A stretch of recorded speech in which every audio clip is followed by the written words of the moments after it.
¿No os ha pasado alguna vez que os habéis ido de viaje y no habéis podido ir al baño en todas las vacaciones? ¿Cuál es tu caso? ¿Conoces algún remedio contra el estreñimiento? Sobre todo por las mañanas beber mucho líquido suele funcionar y también tomar fruta por la mañana yo creo que es muy efectivo. Cuando estoy andando en la calle también me dan ganas de ir al baño, pero yo creo que es eso, que se va moviendo lo que tienes en los intestinos y por eso te provoca ir al baño. Que a nada que como algo así de fibra, pues voy mucho al baño, y a nada que me como 2 zanahorias, enseguida estoy muy estreñida. Normalmente comer fruta y verdura, a mí la verdura hervida me encanta y me va genial al cuerpo. A mí me gustan mucho los alimentos integrales, el pan integral y demás. Quizás eso me ayuda para que yo vaya bien de vientre, no tenga problemas, quizás sea eso. El tránsito digestivo para algunas personas pues les puede resultar molesto en algunas ocasiones, sobre todo cuando estamos estreñidos.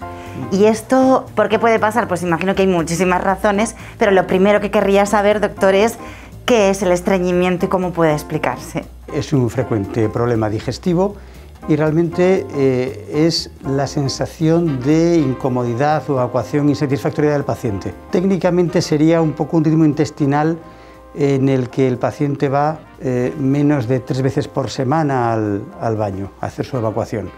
Pero también depende de que tenga una evacuación muy incómoda, con mucho esfuerzo, que no le sea satisfactoria. Esa sería un poco la definición de estreñimiento. En ocasiones está provocado por el estrés. Por ejemplo, se me ocurre, nos vamos de vacaciones y estamos así pues toda la semana, las 2 semanas que estamos de vacaciones y poder acudir. ¿Esta es una de las razones? Sí, una de ellas. Realmente el estreñimiento tiene muchas causas. Hay un estreñimiento idiopático, hay personas que por definición y de forma natural son más bien estreñidas y van más bien pocas veces al cuarto de baño a evacuar. Pero hay muchas causas que pueden favorecerlo.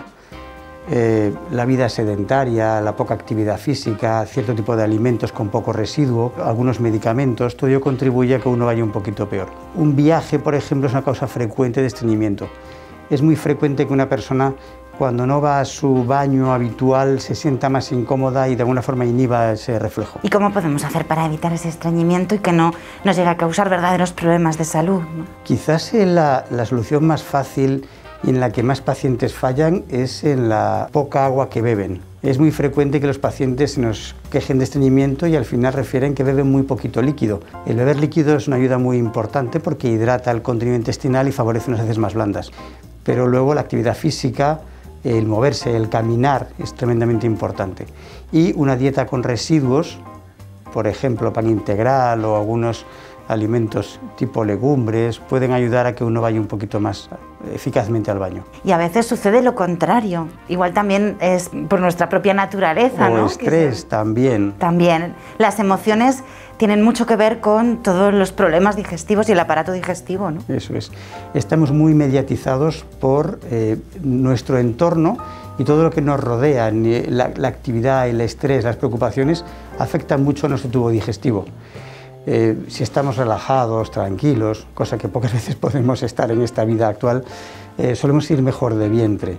Cuando la actividad o el estrés nos afecta más intensamente, suelen afectar al tubo digestivo, frecuentemente con más diarrea, pero a veces también con estreñimiento. Y ese café de las mañanas también nos puede ayudar un poquito, ¿no? Bueno, el café tiene un suave efecto laxante, suave. Luego hay quien refiere cafés especialmente potentes y hay quien toma abundante café y por tanto aumenta su ritmo intestinal. Y en último extremo también existen hoy en día afortunadamente los laxantes. Muchas ayudas. U otras ayudas. Eso es. Bueno, aparte de la actividad, la vida más activa, aparte de la dieta, hay laxantes que se pueden emplear. Aunque realmente hay 2 tipos de laxantes que hay que diferenciarlos.